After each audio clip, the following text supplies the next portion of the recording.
Yes, it just started recording. Thanks. Okay, so I think I get like a minute or two head start on you guys, right?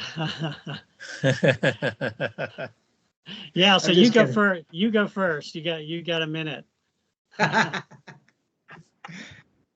No, actually, I'd like to hear you guys talk about it because I've run this thing like, 12 times or something like that. So you guys have the new stuff. I've talked about this thing till I'm almost beaten down on it. So let's hear what you guys have to say. Was it that you're really in double-digit times running the Dipsy, Brian? Yeah. Oh, that's I think impressive. I think it's 12 now, I think is what. Wow. And you probably have 12 black shirts. Oh yeah, I got four firsts, 4 thirds, 5th, 7th, 14th. That must be what it is. That's pretty sweet. I've got the here. I'm going to share. I've got the Brian's Dipsy results here, so we can take a look at that real quick. I don't know if you can see that yet. Let me know when you can see it. Oh, we can see it. Okay. Yeah, so quite a record there. Well, there's only one that shouldn't be on there. You should really get rid of 2014. In 2014, I'm sitting at my office the day before, and I'm not going to run. And because I wasn't even in shape. I was totally out of it. And I hear these 2 guys out in the street going, "Are you going to run the Dipsy tomorrow?" These are just guys off the street. And he goes, "Yeah, he's going to run the Dipsy." I'm going, "These guys are going to run the Dipsy, and I'm going to sit on my butt." So I went out there, and it was. I don't even count that one, by the way. That 22. A lot of people would count that one, believe me. So yeah, I was going to say you're remarkably. It's remarkable to me how little you've slowed down over what, 14 years. Yeah. So the first one in 2007. Yeah. In 2007, that first one, just so you know, I think I had only been running like 6 months at that time. Wow. Oh wow. This is really the start of your running career. Goes with the Dipsy. So that's cool too. And so after that, I ran 56 every time out, 55s, 56. If you don't count that 2014, right? I gotcha. Right. And then 2015, I somehow win with a 59. I don't even know. And the next year I run 56 again, and then 59 in 2019 where I won. And this was I think this was around 60. I mean, if you take off the moors, something like that's not that farther off. Yeah. So. And Brian, I remember that you ran. We raced each other in Boulder in February of 2015, and then we both went to Lyon, France together in July of 2015. So in between there was another Dipsy as well. And then the next year, you just tore it up. Holy cow! The year, you mean 2016? Yeah, 2016. That's an it was great. So did you just turn 60 that year? Yeah, and that's when I ran Chicago, and I ran, and then I got injured after that. So. All right. Wow. But it's good. But you're right. Going back to what Mark said, that I think was off tape, this was one of the most competitive Dipsies. But the other thing was about this Dipsy, and I said at the minute you guys entered into it, I said, "Oh, good, that takes the pressure off me because I'm probably going to finish second or third here, and I don't have to worry about it. And I'm turning 65, so I can go do other things." Because I realized, well, Mark almost beat me in 2019 if he didn't have the calf issues, and I realized that once I got a minute, he was probably going to beat me. And then obviously, Dan, I knew you had a good shot at it, even though it was your first year. So it just took a lot of pressure off me. And the point I said to people, and I called it exactly right. I said, I'm going to be second or third in this race. And I said, and it's going to be the fastest race ever. We're going to have 3 guys under 47. We went 3 guys under 40, net 47. And we had the Moors, which is a minute plus. Maybe it's a minute and a half. So we really had 3 guys go under net 46. And so that's really a tribute to you guys, especially you, Dan, who did it in his first year. But, I mean, it was pretty spectacular. Yeah, it was great. Mark, what happened to you in 2019 that Brian was referencing about your calf? Because I saw that you got second in that race.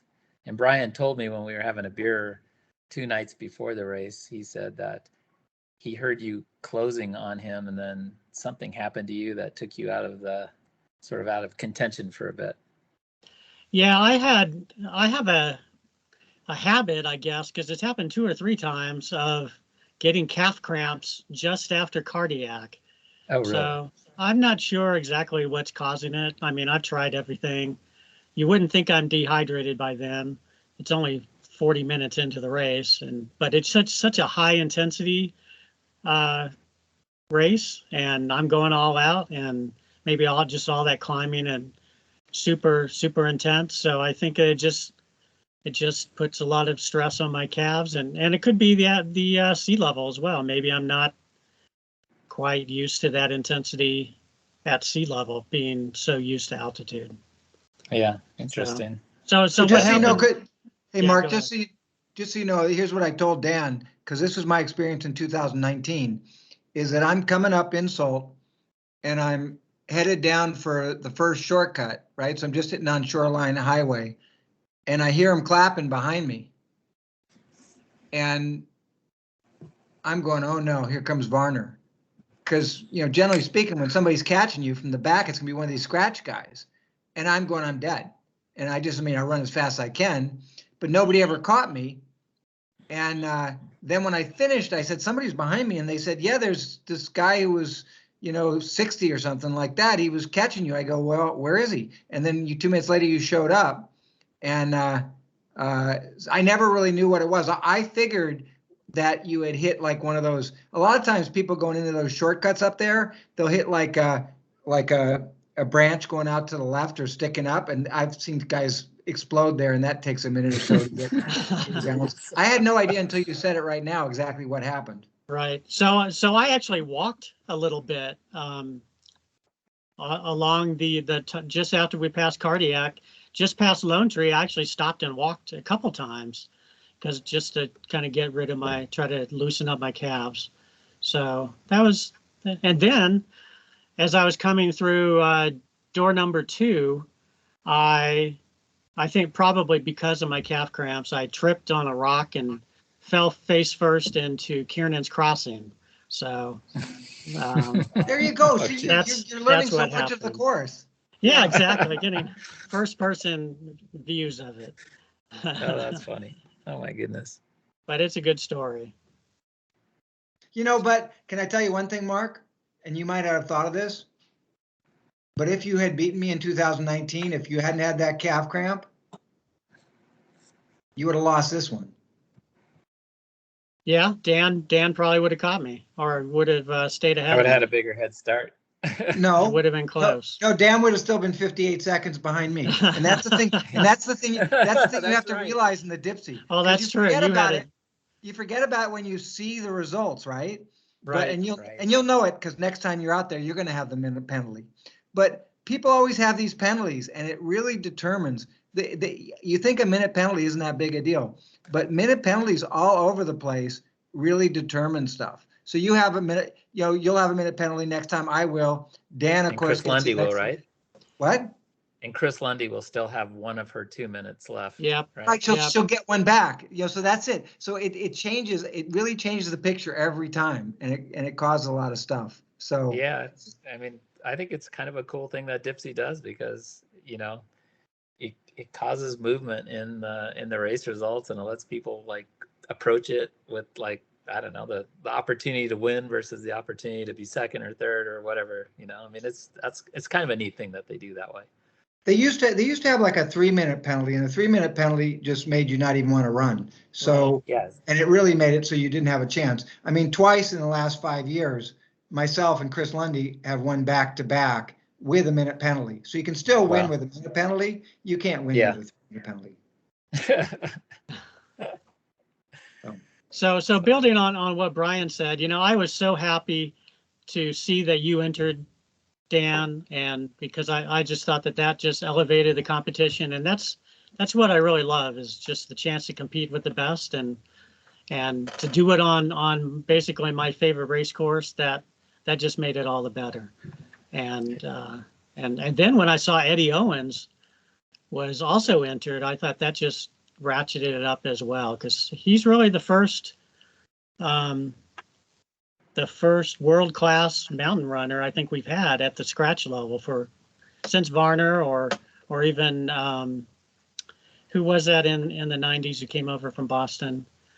I'll Dave Dunham? Yeah, Dave Dunham. So really, we haven't had a top level mountain runner at that age for a long time. I think even Varner gave Eddie some props. I mean, I think Varner, as good as he is at the Dipsy, isn't quite the same level as Eddie is. Yeah, no longer. No doubt that Varner was on the U.S. mountain team, and yeah. And he was great, was really competitive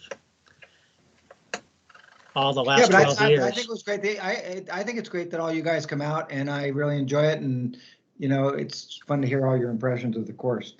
Well, and I told you guys, I at least I said it to the reporters. I mean, part of the draw for me to Dipsy is I actually grew up in the Bay Area. I was born in Fremont. I grew up in Fremont, then Placerville, then Palo Alto, and so I was a native Californian.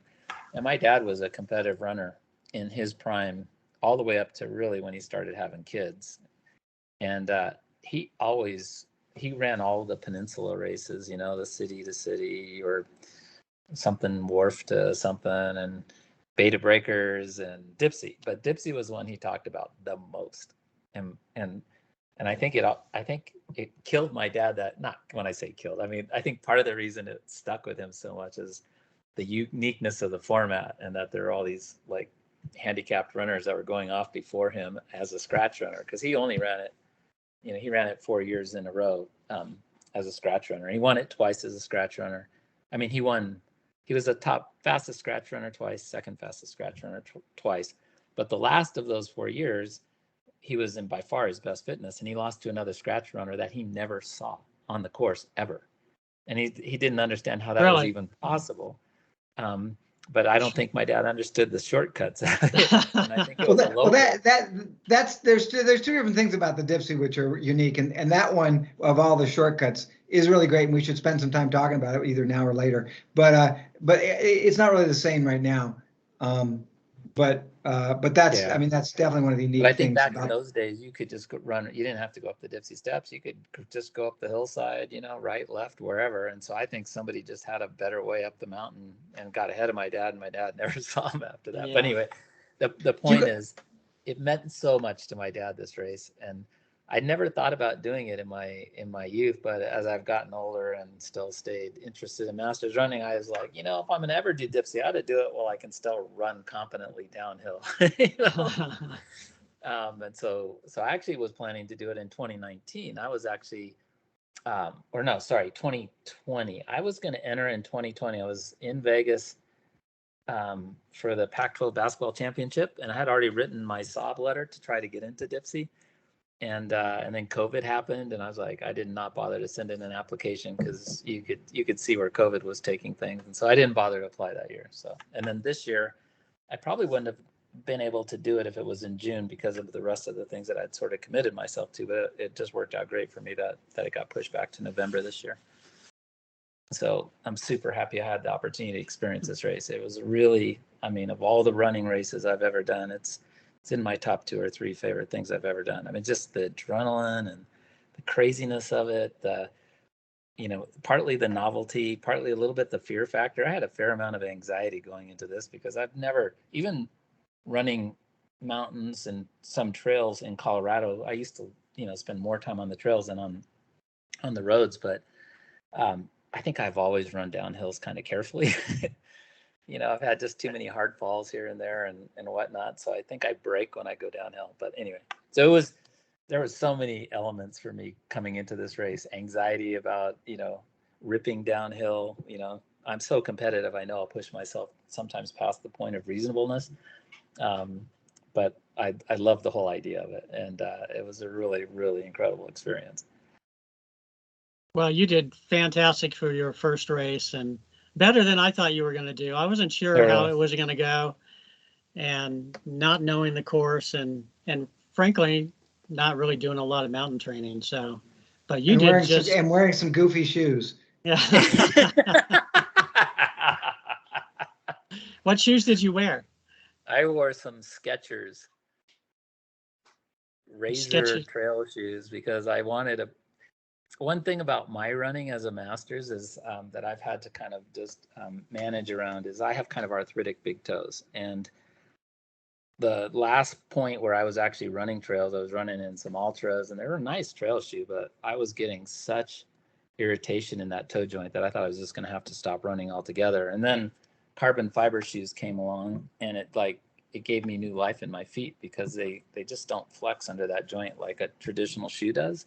Right. And so that has just extended my running, but it's taken me off the trail and it put me more on the road. And then, but I saw Skechers had a carbon trail shoe, and I was like, well, screw it. It may not be the best shoe, but at least it's got a carbon plate that's going to protect my big toe joint.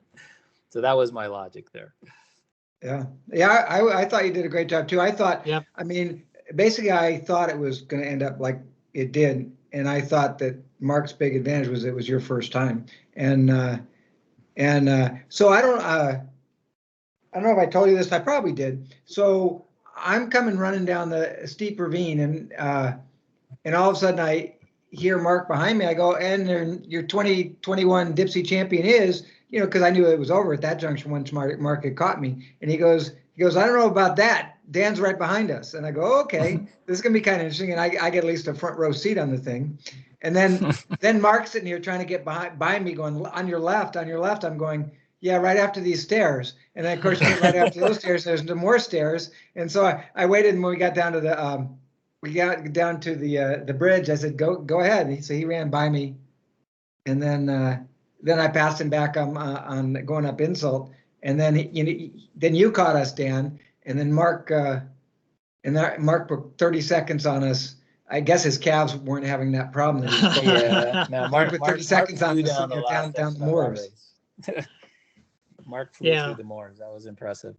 I was tired at that point. So I realized something today when I was actually out and about. This is the longest running race I have ever done in my life. Really? Time-wise. I've never done, wow. Never run over an hour. I've never raced over an hour before, ever. That's amazing, because you know what? When I finished the Dipsy, I kind of feel like I'm tired up at Cardiac. I leave it all at Cardiac, and I don't run that, I've gotten to the point where I don't get that fast down the hill. But when I'm done, I'm not like,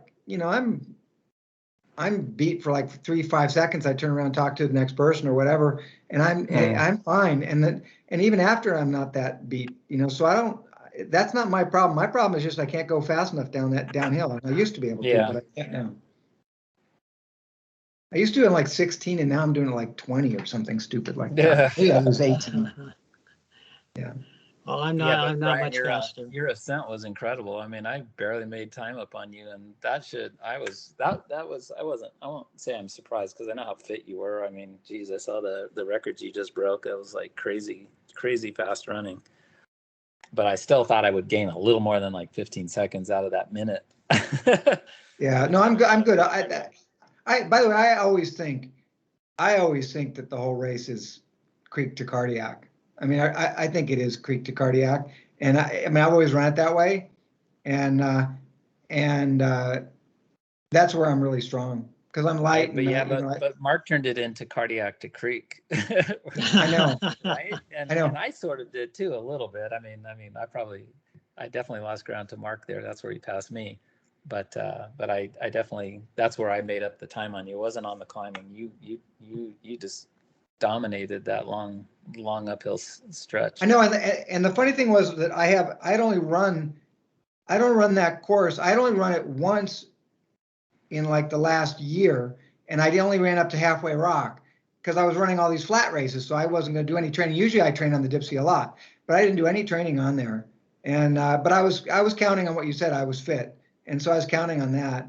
And when I think back on it, I don't think at all that I could have done anything more on the downhill.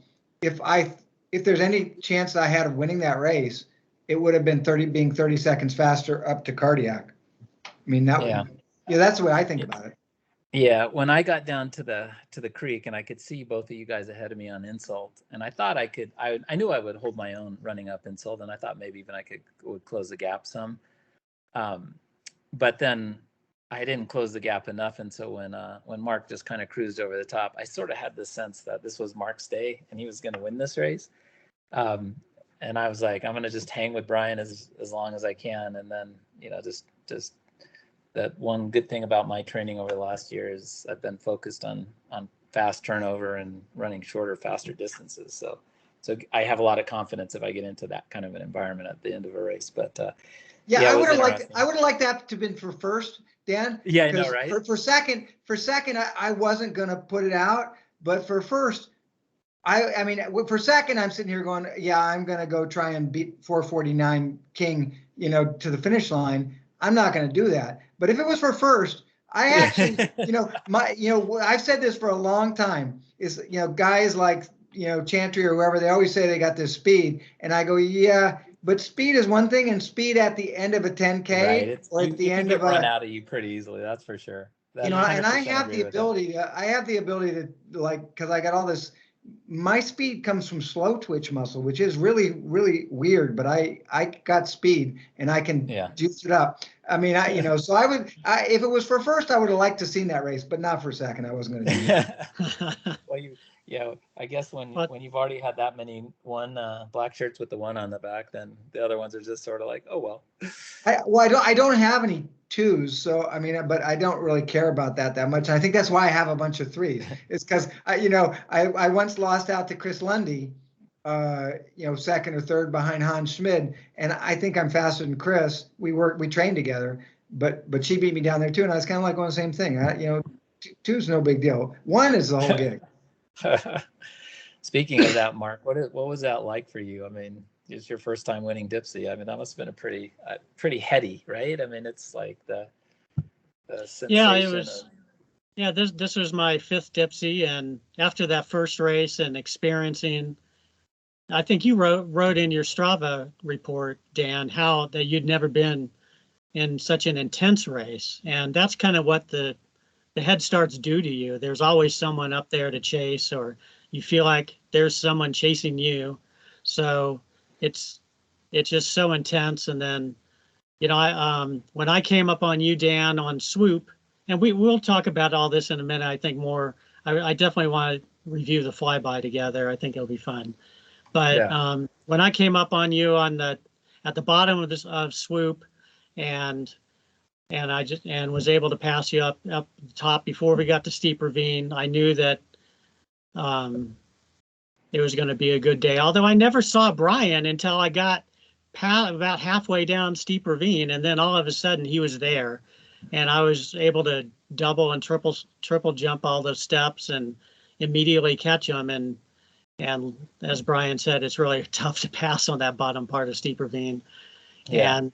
And then as we were going up insult, my plan all along was to, okay, I'm going to do some saving here going up insult, and just make sure I get to those panoramic shortcuts first, because I felt like once I did that, then I'd be able to get a little more of a gap. But then we got to the top of insult, and we saw the barricades there with, I know, that was crazy, right? The Rangers, and I just said, dang.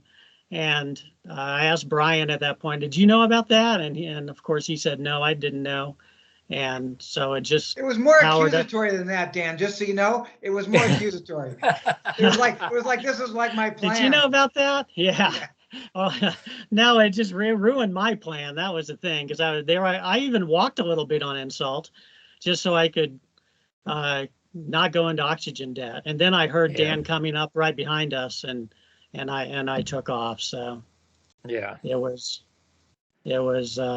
just frustration of having my plan to go through those shortcuts, and then I didn't even know what was coming up. I couldn't remember what the Moors is like, and if there was really any technical parts that I could take advantage of. But it worked out okay for me. Yeah, it did. You put a little separation between Brian and I on through that Moor section. How many when you go down those stairs, how many do you do at a time as a 61-year-old runner? It totally depends on the day, and I've hit them all before, and then I've, like, the last couple times in 19 and this year, I was able to 2 and 3 step them, and and just kind of go by feel. You know, I don't. Steep ravine, right? Yeah, steep ravine. Yeah.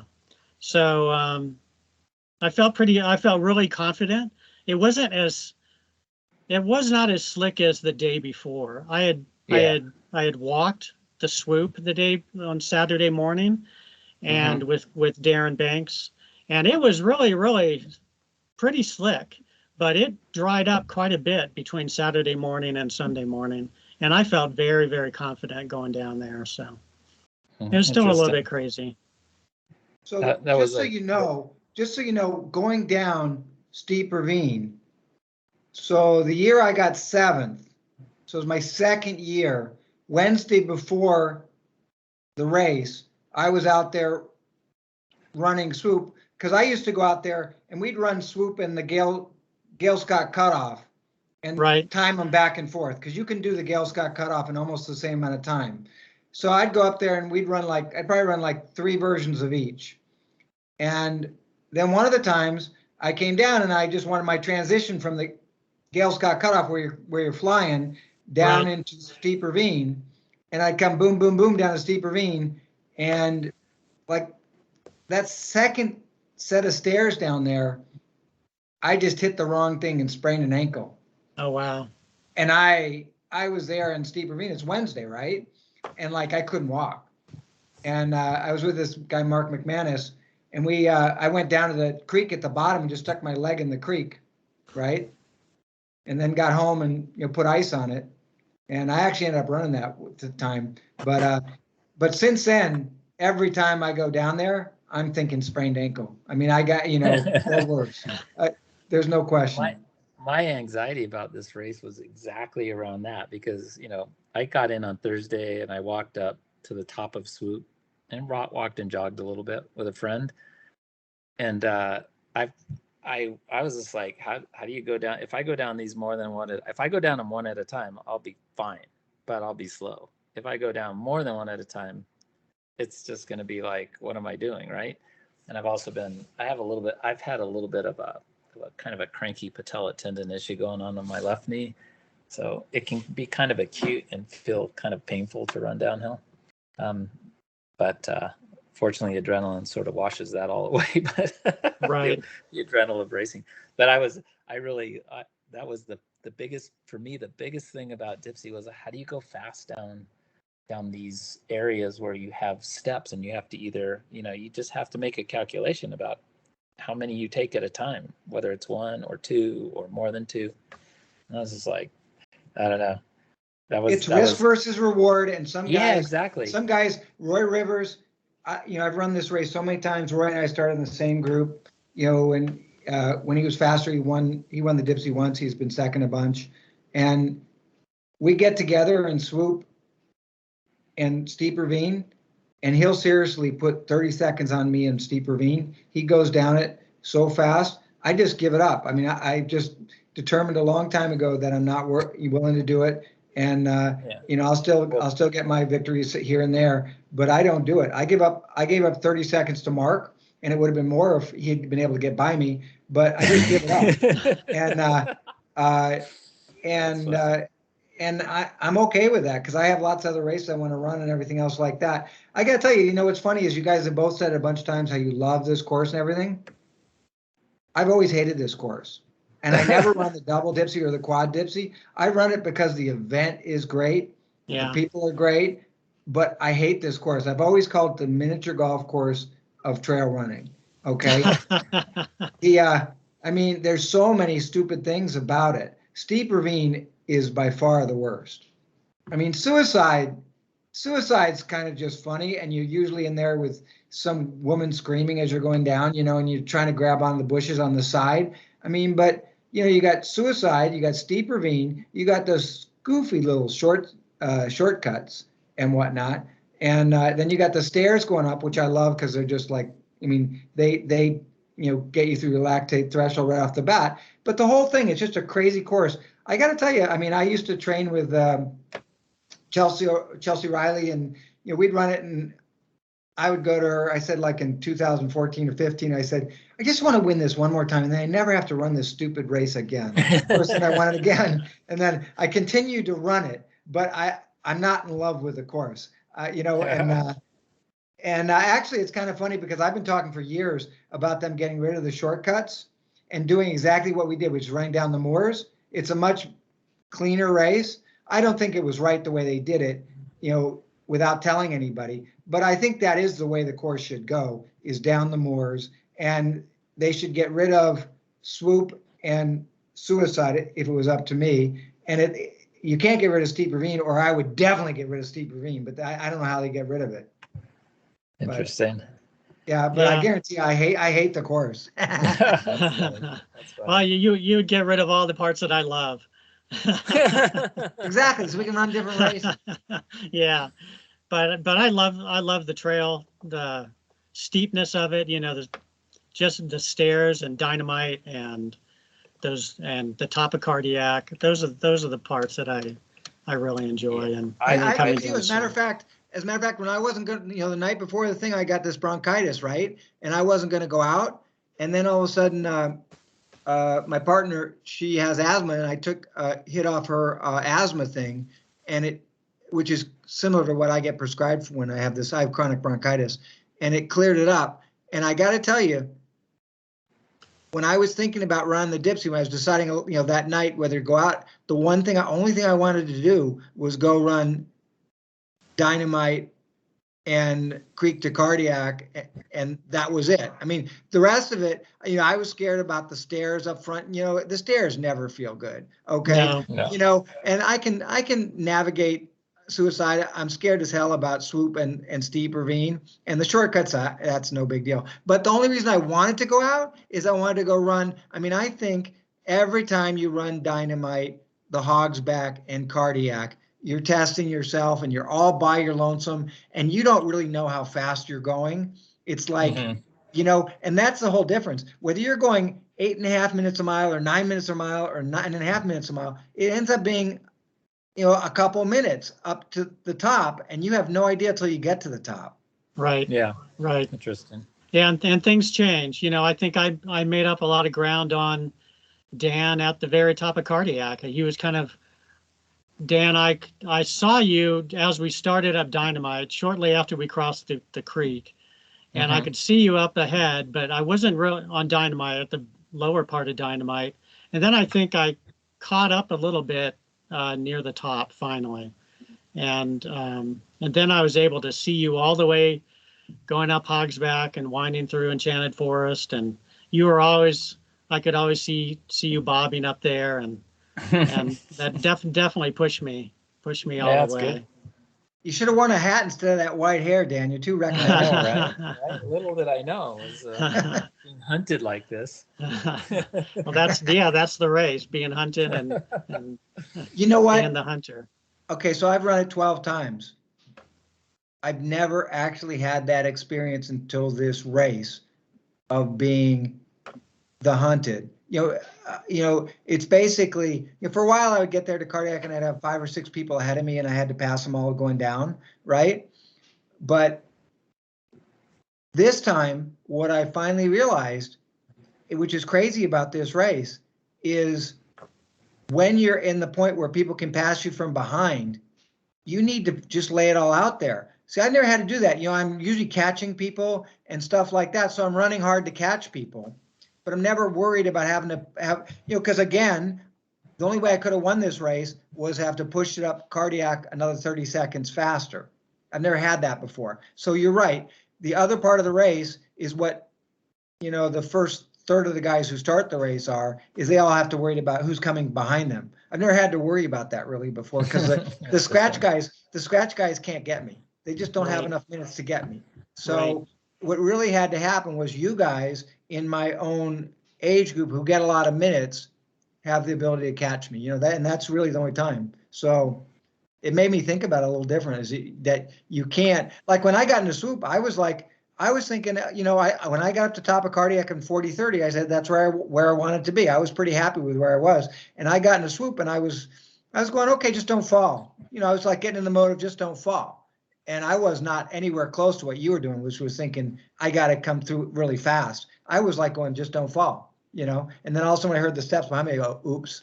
Okay, and that's and you just find it out. You don't find it out before that. Like you could watch Dan, but there's no way to watch behind you, and nobody was Right. telling you anything, right? So it's like, Right. yeah. Dan, did you ever see Brian up until I insult? saw him way up at the upper part of Hogsback. I could see that where he was in the race, and I was processing it and going. I had a sense that it was about, because it's a pretty long field of view up there. You can Right. see a long way. So I did see Brian there. So I knew I was still in the race with Brian, but I also realized I hadn't really eaten up much of his lead as it started. So I was kind of like, I was, it's just like motor on, you just keep running, and see what happens, Well, that's part of the deal with the head starts, is that it just compresses the closer you get to the finish, and you might feel like you're not making any headway or you're not passing enough people. Then suddenly you start passing people. Or one year was at 2017, I got passed by 10 people from the stile to the finish. It's like this big train of people just came by, and there's nothing I could do about it. Right. No, those guys. That's why I said to Jen I said, look, those guys are catching you 2 minutes a mile, right, over 6 miles. Okay, so yeah, if you're in the wrong spot between the stile and the finish, you're going to get 10 or 15 guys are going to pass you, and there's nothing you can do about it. They've been beating you 2 minutes a mile the whole time, so don't worry about the fact they do it for the last quarter mile. It's been happening, and that's the way that race is. By the way, the best thing none of us have mentioned, since we're all older runners and stuff, is that this is the only race where you get to break the tape. Right. I know, it's pretty amazing. I mean, I go out to the Chicago Marathon when I ran 2016. There's 30,000 people there. Right. And I look around and I go, I may have the best age-graded performance out here today, including some of the Kenyans and stuff. Right. But I ain't going to break no tape. I'm going to be like, there's going to be, there's only going to be like 1,000 people that are, finish ahead of me or something. I don't know what it is, 200 people finish me. I have no idea. But I'm just saying, this is the only race where you get to break the tape. The head starts and everything else. If you finish first, you get to break the tape. And that's fun for an old guy. Yeah. There's a few U.S. track and field national championships where they run 60 and up as a cohort.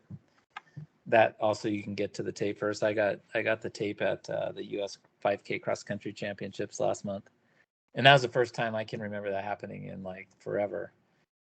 Club nationals will be like that because we have our own race is 60 and up, right? So somebody gets to break the tape there. Yeah. Are there even any tapes at those races? I don't know. I think there are. Okay. Yeah, they'll have a ribbon. They'll have a U.S. track and field ribbon. So, yeah, Mark, that's a bad question. Brian, it means you don't know if you're asking that question. It is pretty cool that, I mean, that's one of the things I think that's so unique about Dipsea is just the whole handicapping system. And, it's one thing if you just age grade it and then you print out a list of relative performances. It's another thing if you send off the oldest and the youngest people first, and everybody sort of has a shot at getting to the finish line. That's really, really cool. I wish there were a lot more handicap races. I think the formula that Dipsy has is really spot on and amazingly accurate. Or depressingly accurate, however you want to look at it. Yeah, right. That, we have 13, 14, and 15-minute head starts. It's crazy. Right. It's fun to watch that, like, as you mentioned, Mark, on the flybys, when you put yourself up against a scratch runner, when you see how they just sort of close. I mean, we're all up at the top of the steps already going down before the scratch runners are basically let loose from the starting line. Think about that. Yeah. We've already... Let's take a look at the flyby right now. Let me share that.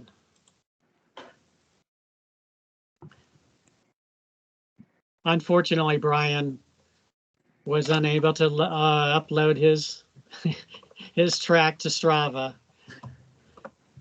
And maybe should we? So I've got. Tell me when you can see it. I've got I see it. Myself and Dan on here. Maybe we should put Eddie on here. I don't know. Does he share on Flyby? It doesn't look like it. Alex, go put Alex Varner. Yeah, but Alex is on. Alex is on there. We'll add Alex on there, so we'll see when he pops up. But so I have this on 7 times playback speed, so it'll give us enough time to kind of talk through it here. So on this bottom graph, the black line, the straight black line at the top is Dan, and the yellow line down here is Varner. You can see how he's catching us, and the red line is me.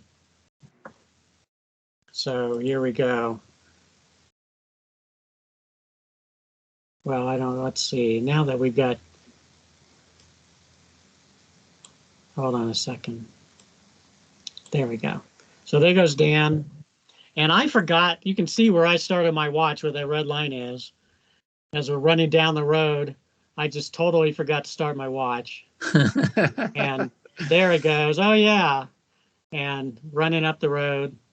Dan's already going through Old Mill Park.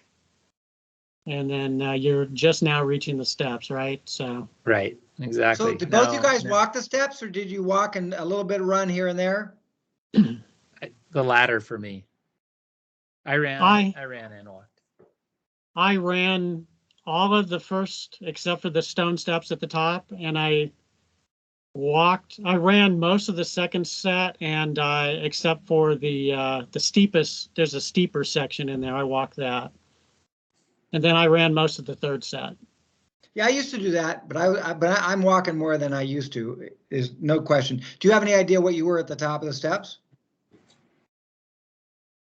I don't know. We could look. That's okay. I'm enjoying watching. I haven't seen this flyby before. Look at Dan just crushed you right there. Yeah. Well, as we start going. But Where was still that? going Where was uphill that? and I'm That was on I'm the. downhill yeah. and he's uphill. That's on That's Wall the Hawk Strat. Hollow. So now Right. you're on Suicide or something, right? No, now we're on Walsh. We're still going up Are we on towards the road there? Yeah, we're on the road, and here's that little trail section leading up to Windy You're Gap. going down to Hawk Hollow now. Yeah. No, we're Windy Gap. we're still going up to the top of the first climb. Oh, really? Okay, so Bayview right now. I got Yeah, it. Bayview right there. Oh, yeah, and that's now Bayview. That's and You now guys are Dan. close. yeah. Mark made up a lot of time early in this race on me. And Then you now must have made it. look at that. Varner just started. I paused it for a second. Varner just started. Yeah, I saw that. Yeah, that's funny. And We're running he had downhill. a minute head start. That's what's crazy. Right. So this guy Eddie, he has to wait another minute before he gets to go. Right. So wait a second. I see 9 minutes. There's no way you guys were 9 minutes to Bayview. You know, yeah, don't pay attention to that time. Okay, good. So here we are going down towards, I think Dan's on Suicide right here. You make the turn at the bottom of Suicide. Okay, so now I'm going up Dynamite, right? Now No, almost. Right once you cross the creek right there. Now you cross the creek. Okay, And now I'm suffering. Yeah, now how did you feel on that? I was having so much fun running down Suicide. Like I didn't slow down that much, and I was just having a blast because it was the end of a long, protracted downhill, and I was feeling great. And then I hit Dynamite, and like, oh man, I kind of forgot that now the long part of the climb was coming, and I kind of felt like I was suffering a little bit there. I'm running hard as I can, but I didn't feel fast. I felt very vulnerable at this point, It's kind of like you look like you're actually putting a little bit of you're getting a little bit of space there. We were going back and forth a little bit. But we ended up about the same all the way along there. If I took off Alex here, you'd see we were just about the same. If you look at the graph on the bottom. Okay. All the way up until we get to the bottom to the steep part of Cardiac, where I was able to gain on him a little bit. I stopped at the top of Cardiac to drink water too. I was told that was probably not my best strategy. Well, no, because I think I needed a mental break. Yeah.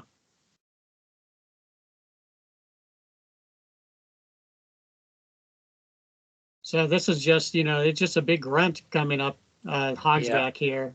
And we are both totally maxed out, I'm sure. I know I was, and just kind of playing with that line, going back and forth.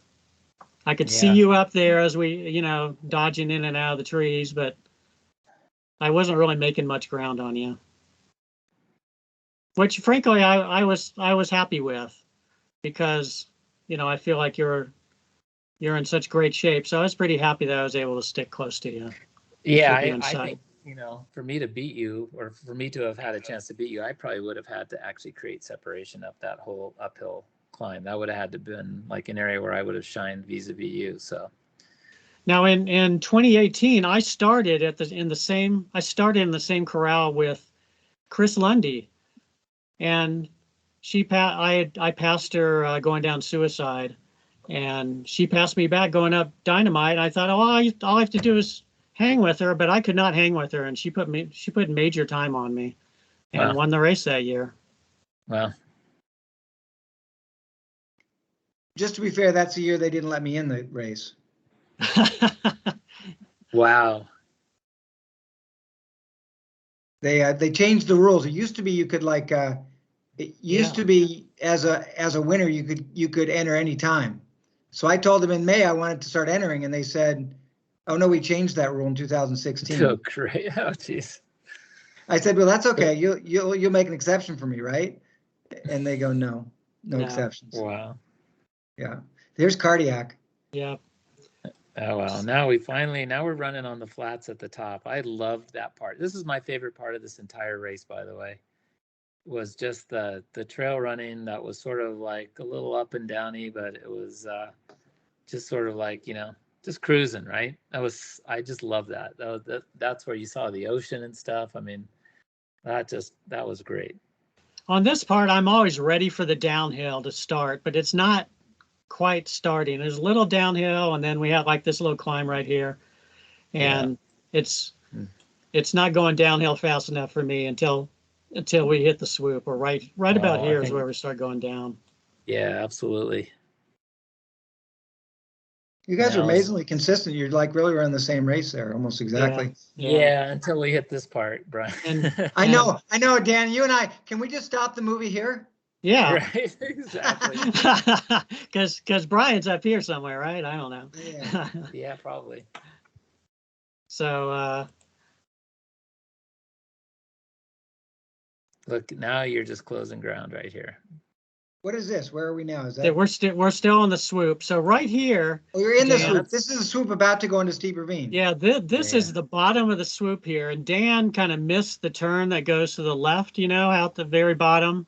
Yeah, that's a sketchy one. If you're not used to that, because you can almost go off the trail right there. Yeah. But so that's the first timer. That takes him an extra couple seconds there because he just went around that thing. Yeah, I got it. And you're going to go right down it and just almost pass him right there. Yeah, so that I really caught up like 5 seconds there. So, and then that's where I passed him. Wow, interesting. And then here I am behind Brian. Exactly. You guys slowed up right there. And then back on bottom of Insult. Why are you guys on different path? You got on a brown path and he's on the black path. I think you it's took a short. I think that's a GPS error. It's just because of the side of the ravine there.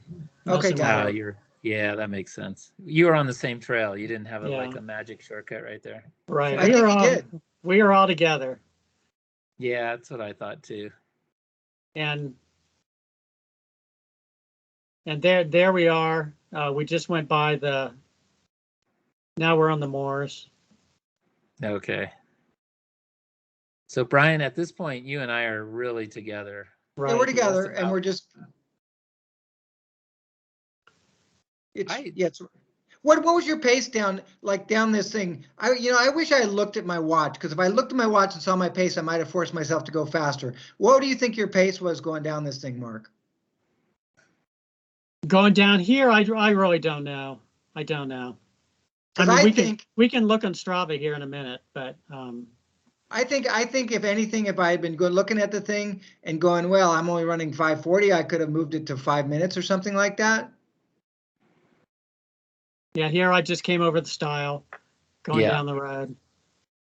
I was pretty slow. I was pretty slow out of that area too. That wasn't my best running. When did you pass Brian? Not until we got right here on the finish? Yeah, right No, there. I think it was right at the turn before that last turn. Okay. Yeah, I think it was once we got down the road, you know, I said something to him. It was not like a big deal. I was kind of going, okay. You know,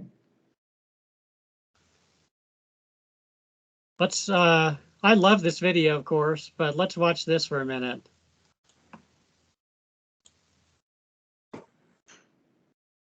Oh, this is you coming into the finish? Yeah, this, Oh, yeah, that's this, cool. I don't think the sound is, there we go. So you are nice. That's got to be a great feeling right there. You guys have both experienced it. Brian, 4 times. Nice.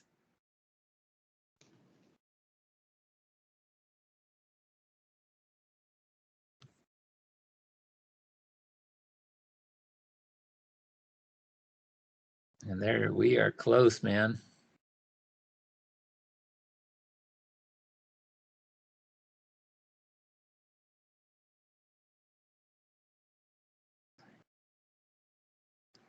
Man, that's probably the closest finish for second, huh?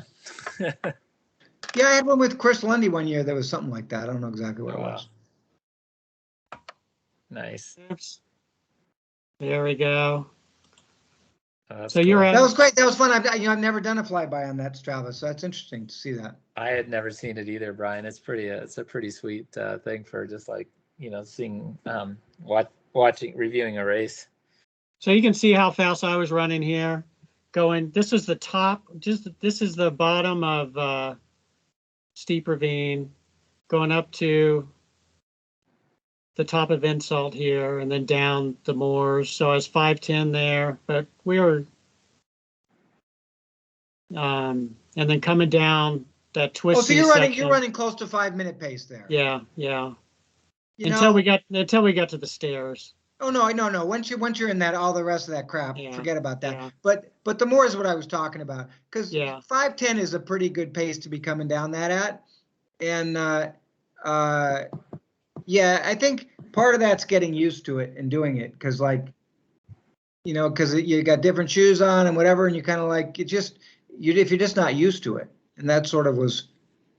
Yeah, honestly, that's the kind of stuff that I train a lot for is miles of downhill pounding, and it's not till the end of the race that sometimes that comes out and comes into play, is where everyone else's legs are and quads are kind of tired, and I still felt okay. I was able to still push it there at the bottom. Yeah, you Nice. definitely. That's where that was the whole I mean, gig. you did it. You definitely created some space in that last moor section. That was for sure. Yeah, yeah. It was great racing. So, you know, there's a couple things we haven't talked about. So after 2019, I made a little chart of, let me share this again, of all the people who have run under their age. There's a lot of people who have run their age at Dipsea, but everyone who has run under their age has eventually won this race. And Dan King, I guess that means that you're the next one. Or I could have the distinction of being the first and only person to ever not win the Dipsy and run under my age. So. No, he's the odds-on favorite for June. If he stays healthy and he can make it out here. Yeah, that's always the hard part. Getting to the start especially line. For me. Did you get any poison oak? I did a little bit. I wanted to ask you guys, did you guys, either of you get poison oak this year? No. I got a little bit of poison oak on the inside of my right leg, which is a weird place to get it. I had to go into the bushes to pass someone past suicide. They just wouldn't move over, so I just ran through the bushes. I'm pretty sure that's where I got it. I think we owe him like $10 or something. Right. I need to have a couple more of those people. You're right. I do know who it is, and I'm not telling. Yeah, I got a little bit on my right shin, and the thing that surprises me about it, it's not a big area, but like it's been a week and it still feels about the exact same as it did when I got it. Yeah, So it's kinda like, pretty when does horrible. poison oak actually leave your body? Is there like a Oh, does it I've had some horrible experiences with it. And in 2017, I got a branch on my face, and I woke up like on Monday morning or Tuesday morning, I forget which. My whole face, my eye was swollen closed, and oh I had it geez. all over my shoulders and Oh legs. geez. It was horrible. So I've taken different precautions since then, but I kind of learned my lesson the hard way. Oh geez. Yeah, I have a friend here in Colorado that is a very talented and competitive runner, Andy Ames, and he ran Yeah, Dipsy 5 times. yeah. And he said the last time his arm and his hand swelled up so much, just like a balloon. I think he's very sensitive to poison oak, and so I think he was that was the reason he had to stop running this race. That was the same year that was 2017. That last year he ran it. So Okay. yeah, there was more growth that year, I guess. I don't know. Yeah. Now, if somebody One, wanted to come and chop that out of there, that would be a nice community service, right? I wore compression socks this year, and part of the thing with the compression socks, I thought it would keep the poison oak off, because that's where you usually get it. I wore calf sleeves, but there was a little space between the bottom of the sleeve and the top of my sock, and that's where I got it. Oh wow. Yeah, you need Tecnu. Tecnu is the right answer, right? When you get there to Stinson, you go wash your. Well, I did have some of that. I had read about that, and I put some on there, but I don't think obviously I either didn't apply it right or it was too late or whatever. That's okay. So. Yeah, no, it was not a big deal. I didn't get the kind of poison oak that's deterring me from going back. Let's put it that way. Yeah, it's a problem, that's for sure. But part of the race, I guess. Yeah. So Brian, you mentioned you talked briefly about the trail closures of Panoramic. Have you heard any more about that? And the race director kind of came by and talked to me at the end of the race, but he seemed as surprised as we were that. Yeah, no. What I heard was that the Rangers came out the night before. But if the Rangers came out the night before, the Dipsy folks should have known about it, and they should announce it at the starting line. I mean, that was just right. Whatever. That was a mistake, and that was really bad race management. When the week before, the park rangers were saying they were going to crack down on people cutting back on the shortcuts, right? Which obviously meant they didn't want the people to do the shortcuts, right? Right, right. So I sent an email out over a week before the race, after they said that, I said, well, why don't you just not have the shortcuts and have people run down the moors, right? I mean, it was an obvious solution. I never got any answer back to that email, but that's what the park did. The park rangers did, but the Dipsy should have, when the park rangers were saying that they were going to do whatever, they should have done that proactively and told everybody we're running down the moors, and it would have been fine. So that was my opinion. Well, Eddie Owens and Cliff Lentz both kind of ran back onto Panoramic Highway after they got that place where the intersection of the trail where where you asked me if you should go straight, and I said I think you go straight, but those guys went right because Cliff knew what he was doing. Yeah. Because Cliff does it. But the point really is if you had done that, let's suppose that you ran straight and me and Dan had gone right on Panoramic Highway and won the race. I think then they would have had to do something about it, because it's very clear they were telling you don't go that way, and they had like yellow tape up on the shortcuts. So, I mean, ostensibly, they screwed Darren Banks out of 5th or something like that. So Darren lost to the two guys who took the Yeah. I don't know if he would have beaten both of them, but probably one of them. Well, but Eddie had already passed him, but yeah. Yeah, both those guys. It's hard to say what would have happened, but he probably would have gotten 5th, at least, maybe 4th. And so I think that's too bad. But if the race depended on it, I think they would have done something about it. But I think it's too bad, because there's a difference between having shortcuts that you're allowed to take and to take shortcuts where you're specifically told not to take it. So, yeah. Well, we also lost the shortcuts through the steps that a lot of the scratch runners take too. because of the traffic. There are no shortcuts left on this thing. I mean, Right. I used to take, I used to go up the first set of stairs and then climb the ivy and then go left. And then I'd go left through some guy's driveway and up their back stairs and get to the third set of stairs. I never ran the second set of stairs for years. Really? Okay. Oh, really? Oh, wow. Yeah. Yeah, it's kind of fun when you're going through somebody's backyard. You're the only guy running up that direction, right?